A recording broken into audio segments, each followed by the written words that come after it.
Hello, welcome back to the Dental Hygiene Basics podcast. My name is Dana. I am your host. Super excited to be here as always. And today I'm going to share with you my favorite dental hygiene instruments. Now, many of you may not know that before I started Dental Hygiene Basics, I was a dental hygienist. I am a dental hygienist first and foremost. I graduated in 2015.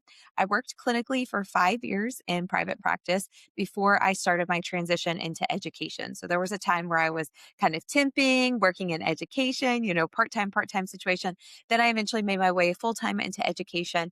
And then I stepped away from that and really opened Dental Hygiene Basics and started my business. Whenever I got into education, I did not realize how much I would love teaching students how to instrument. And pre-clinic was the class I taught at all three schools that I taught at. So you may not know that as well, that I actually taught at three different dental hygiene schools. And I was very heavily involved in pre-clinic clinical skills. And eventually I was the pre-clinic coordinator, which I loved that role so much. And I really felt like it hit on all of my skills. One thing that students told me a lot was that I was very patient. And I still think about that. And I find that those were very kind words because, it's scary stepping into a role of a coordinator and having to teach students the skills that are their career, right? Like teaching them the end skills of the career. And I saw really good success with my students, one, because of my patience, but also two, I think because of the way that I teach instrumentation. It's all about fundamentals. It's all about slowing things down, and it's about really learning the skill properly. The thing is, once you learn how to use one instrument that is, especially like once you learn how to use one calculus removal instrument, you essentially know how to use them all. There may be certain little things that change, but that angulation, the adaptation, the activation, it's like you still flow through the same steps every single time. You just have to know that with certain instruments, you have to make minor adjustments, right? And I felt like once students really got the hang of it, I saw them blossom. And I really loved that because I could say, okay, here, put this instrument in your hand. All right, what do you got to do? And once they got the hang of the activation, it's beautiful to see. Obviously, like you can probably hear my smile in my voice or see it if you're watching YouTube, but I love instrumentation so much. Well, I'm very excited to talk about instrumentation, talk about my favorite instruments. And this thought process of why I wanted to talk about this really bloomed from some things I've been doing and some new, fun, exciting opportunities that I've had. I have been really trying to grow my social media, and obviously education is my passion,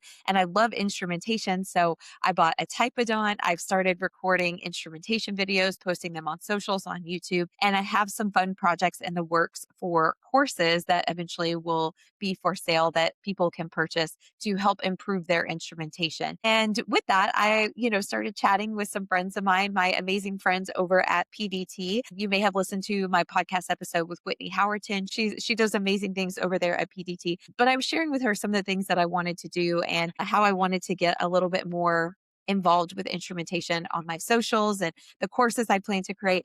And I was very blessed because they sent me a boatload of instruments so that I can make this content and share it with you guys and help you all get better at instrumentation as well.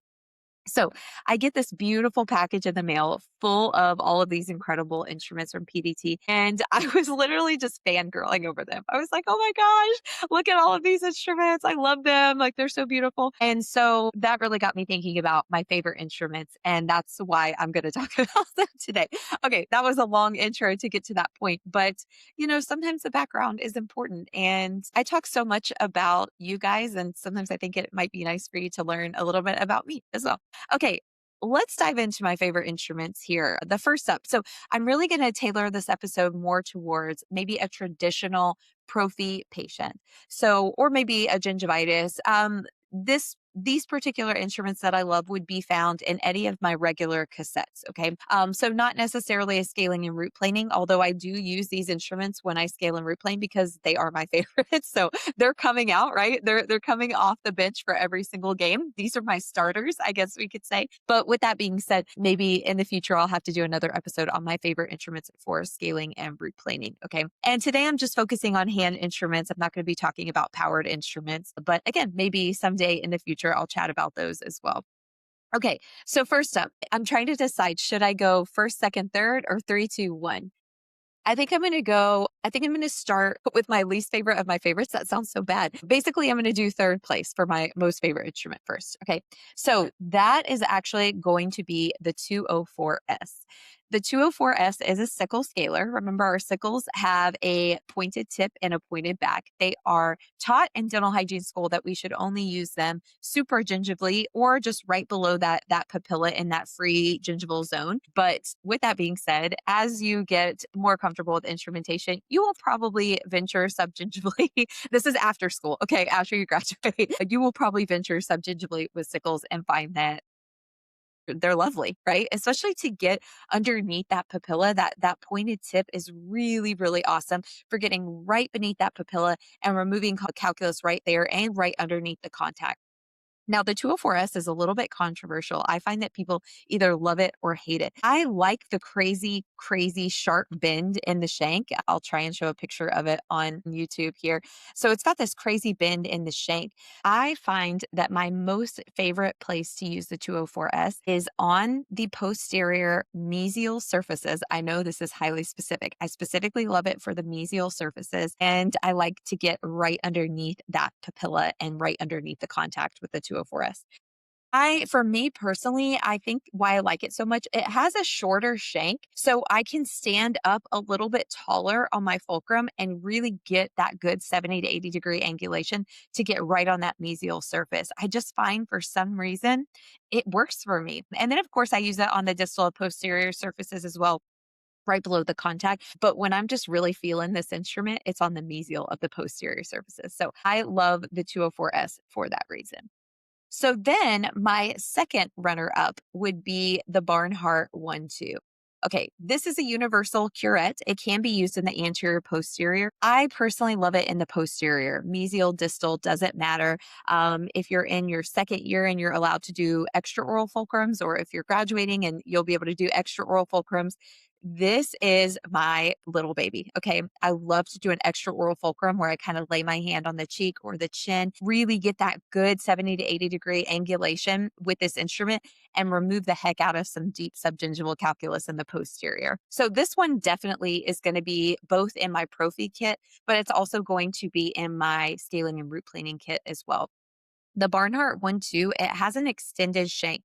What that means is it has an extra 3 millimeter long shank. Okay. So compared to the 204S, like I was mentioning, the 204S has a much shorter shank. It's a standard shank, whereas the Barnhart 1-2 has an extended shank. And again, if you see those words extended, it typically means that the shank is 3 millimeters longer than a standard shank. So if you imagine you have this really long shank, it's going to help you get deeper into deeper pockets, right? But also can be extremely helpful to get in hard to reach places where it's hard to get maybe your whole hand back there, or an instrument with a shorter shank, like the distals of the wisdom teeth. I love this guy. And, I actually flip it around and use the opposite end with horizontal strokes when I'm cleaning the distal of the last molar in the mouth. And I'll have to do a video of that someday on social media so that y'all can see what that looks like. But I love the Barnhart 1-2. If this is not in my cassette, like, I might shed a tear for the day. Okay. So far we have the 204S, we have the Barnhart 1-2. Again, these are my preferred instruments for the posterior. I find that I can do just about anything if I have these two.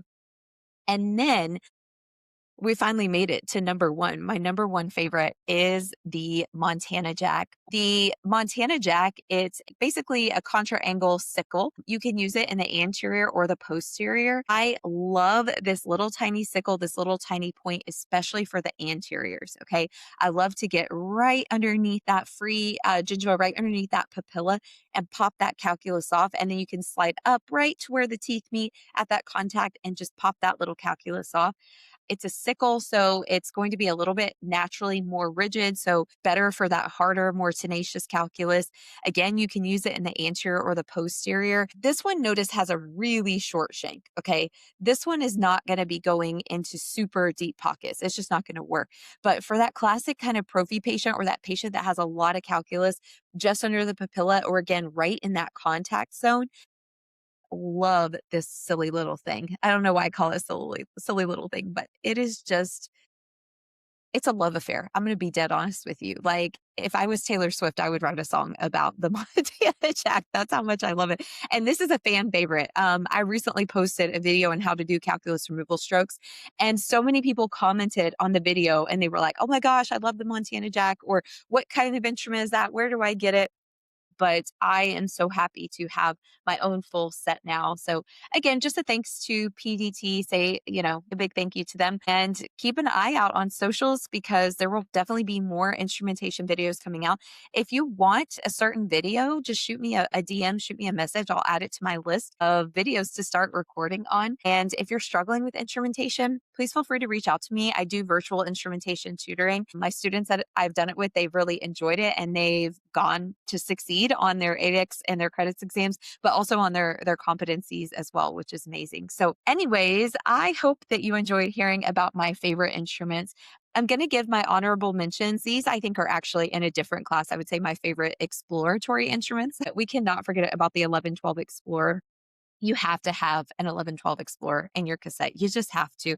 This is the only way you're really going to be able to feel for sub and super gingival calculus. It has that long, nice shank that you can really get deep subgingivally. And yeah, I'm looking at this with loving eyes too. If I had to choose like my all-time favorite instrument, I think it's the 1112 Explorer. I really think it is. I'm talking out of all the instruments, calculus removal, exploratory. I think the 1112 is my ultimate sweetheart. This has been a really fun episode to make.